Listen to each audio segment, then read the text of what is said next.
Hello friends, welcome to my channel हेमिस tutorial.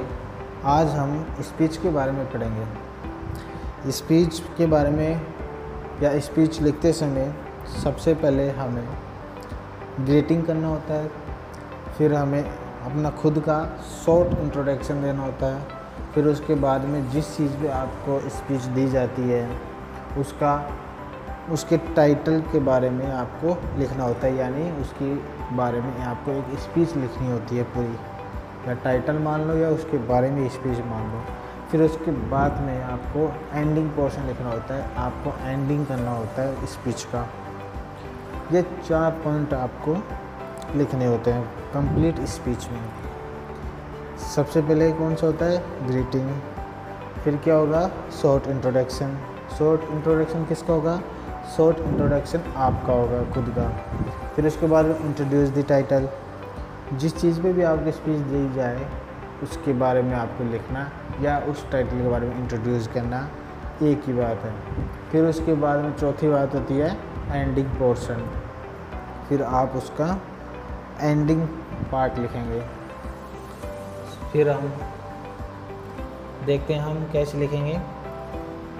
सबसे पहले हम ग्रीटिंग लिखेंगे, तो ग्रीटिंग में लिखेंगे honourable chief guest, comma, principal sir या madam, comma, all the teachers and my dear brothers and sisters, I wish a very good morning. I wish a very good morning. यहाँ तक आपका क्या हो गया?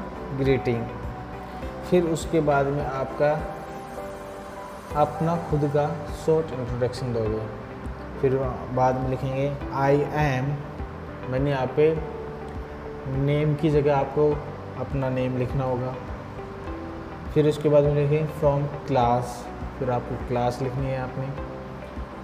फिर लिखेंगे it is such an honour to be here with this opportunity to be speaking before you. फिर उसके बाद में ऑन। फिर बाद में आप उस टाइटल का नाम लिख देंगे या जिस टॉपिक के ऊपर आपको स्पीच लिखनी है उस टॉपिक का नेम लिख देंगे।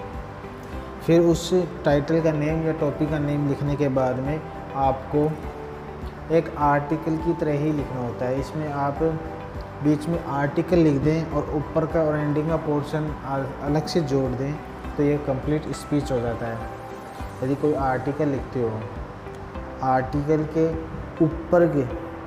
ऊपर आप ग्रीटिंग और शॉर्ट इंट्रोडक्शन जोड़ दें और नीचे आप एंडिंग पोर्शन और जोड़ दें, तो आपको वो आर्टिकल स्पीच में कन्वर्ट हो जाता है। तो इसी तरह स्पीच को आप ग्रीटिंग और शॉर्ट इंट्रोडक्शन देने के बाद में आप उस टाइटल या उस टॉपिक का जो भी आपको स्पीच लिखनी है उसके बारे में लिखें आर्टिकल की तरह। आर्टिकल की तरह लिखने के बाद में फिर आप एंडिंग पोर्शन लिखिए। एंडिंग पोर्शन है that is all about my ideas on. फिर आप वापस से अपना टाइटल नेम या टॉपिक का नेम लिखेंगे जिस टॉपिक के ऊपर आपको स्पीच लिखवाई जा रही है। फिर उसके बाद में लिखेंगे I thank you for listening to me so patiently and attentively. फिर इसके बाद में लिखने के बाद में आपको हैव ए नाइस डे और गुड बाय कह के स्पीच को समाप्त कर देना है। तो आज हमने स्पीच पढ़ा। Thank you, have a nice day.